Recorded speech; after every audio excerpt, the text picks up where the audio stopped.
What's going on, everyone? So, the Golden State Warriors took a tough loss in losing Klay Thompson.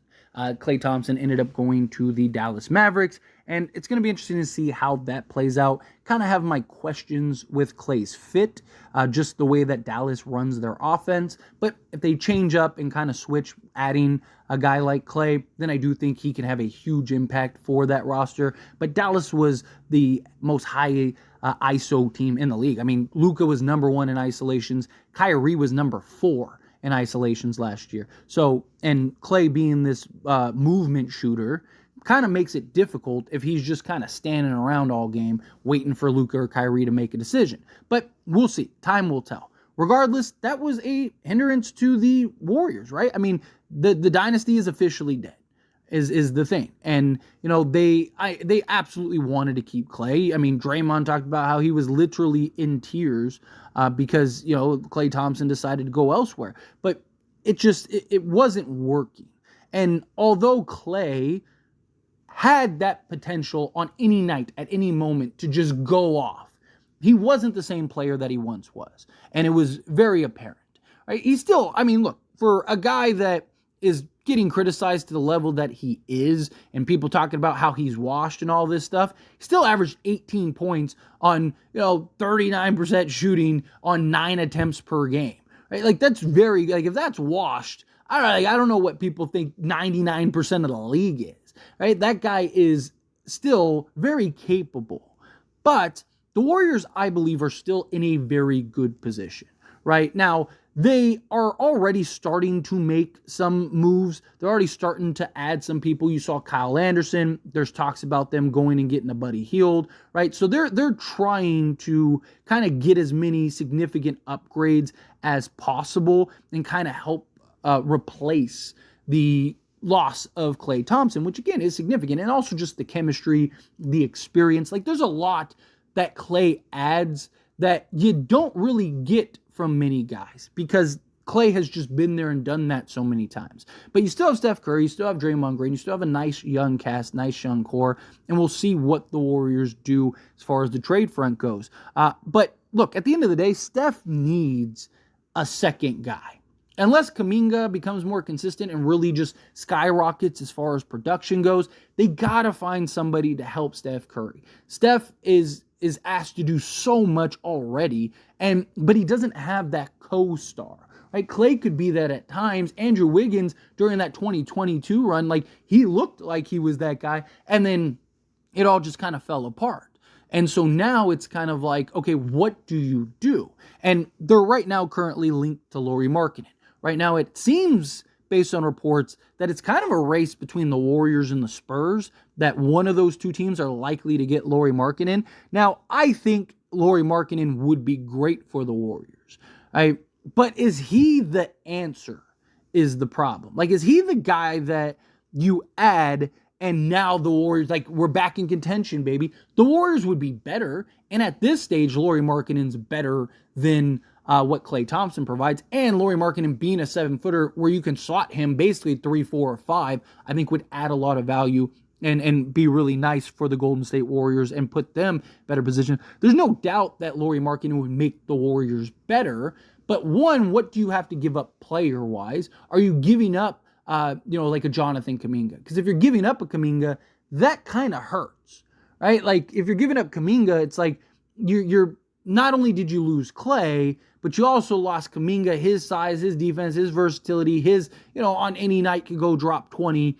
And yes, you're adding in Lauri Markkanen, but you're losing, 38 points in potential and 2 versatile guys. Like, again, I like Lauri Markkanen, but I don't think Lauri Markkanen is that top tier guy. Like, he's not a number 1 guy. Is he a number 2 guy? I don't even think he's that. I think he's like a supercharged third option because he doesn't need the ball. He's so effective off ball. He provides such a impact in that regard. He doesn't need to dominate the basketball and take 30 dribbles and all that stuff, right? He's just basically catch and shoot. He can put the ball on the deck. He can help rebound. He's so versatile in that regard.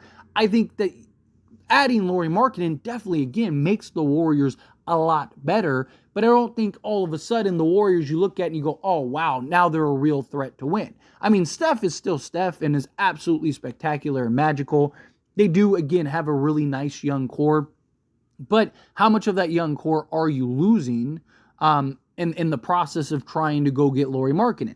And to me, I think if you get Lauri Markkanen, you're almost at that point forced to go make another move, right? Like, because you're going to have to give something of value. Yes, you're probably going to have to give up a bunch of picks, but are you giving up Jonathan Kuminga? If you have to give up, like, say, Moses Moody, I like Moses Moody, but I don't think that that's the end of the world, right? But if you end up giving up, say Moses Moody, let's say Moody and Kuminga or something, right? And some picks. Like, what is that? What do you look like as far as the depth and the talent goes, right? Pod should be better. They added, DeAnthony Melton, which I thought was a really good pickup. Gives you another 3-and-D guy. Trace Jackson Davis was really good for them last year. He could probably pick it up. But I'm not like, oh, this team is a lock now, right? I think that they're probably not a play-in team, right? But it wouldn't shock me if they are. To me, they still are clearly trying to make other changes, right?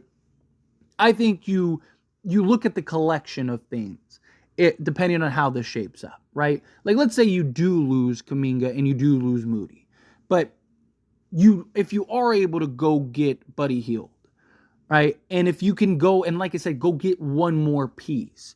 Now you look and you go, okay, well, they lost Looney and Moody. Okay, or not Kuminga and Moody. And then that hurts, but you're getting back Melton, getting back Kyle Anderson, right? Okay. That, is that really an upgrade? Probably not. But, they also got Buddy Hield. Yes, they lost Klay, but Buddy Hield can provide a lot of that same just off-ball production, that consistent threat, especially in the Warriors, just movement actions. And I just think that Buddy Hield could be very effective and maybe even have his best shooting season of his career playing for the Warriors, for a guy that's been one of the best three-point shooters in the league for a long time. So now you look at that, it's like, okay, so you got basically Klay's production in a lot of ways. And then if you go get now a Lauri Markkanen, and then, like I said, one more piece, now you can go and you can look and go, okay, they're clearly better, but now they're like significantly better. Now maybe they are a top 6 seed. And then if you get into the playoffs, you never know, right? Like, you can't. Steph is one of those guys that you cannot bet against, right? Steph is one of those guys that every time you think it's over, guess what? Surprise, I'm back, right? Like, Steph is a guy that just the impact that he can have is there's very few in the league that can do that. But it's just, even then, right? Let's say you get Buddy, you get Mark, and you get all these guys. Who's the other guy consistently on a regular basis for Steph, right? Is Markkanen able to maybe under Kerr take another step, right? That could be a possibility. It could also be just a collection of things, right? Like you look at the Knicks, right? It's like Jalen Brunson. Yes, Mikal Bridges is great, but like Lauri Markkanen, is he your second best guy? Probably not. He's probably your third. Okay, OG, is he your best guy? Probably not. He's probably your third. But you add those two together, all of a sudden it's like, wait a minute. Or you look at like Milwaukee when they won, right? Giannis was so good, so great that, yes, Drew, probably not your second best player. Middleton's probably not your second best player. But them combined with the greatness of Giannis really kind of put them in that status, right? So maybe that's kind of the hope if you're the Warriors, right? But you're also in that stacked, deep, tough Western Conference. So it makes things very challenging. But anyway, as always, this is a discussion. Pass question on you. Let me know your thoughts and opinions down in the comments below. What do you think? How do you feel? What are your thoughts? Do you think the Warriors are better based on the moves that we know of and that they're trying to make? Do you think no, like they're done, they're cooked, it's a wrap? To me, again, I just think it depends on what does the final roster look like? What does the collective of players look like? Again, you had a Buddy Hield, Lauri Markkanen, Anthony Melton, Kyle Anderson, right? You start putting these little pieces together. It's like, oh, okay, they're still deep, they're still talented, still versatile. It's just, do they have enough overall talent to compete with the top teams, particularly in the Western Conference? It's going to be very interesting. But again, however you feel, whatever your thoughts are, love to hear it. Let me know down in the comments below.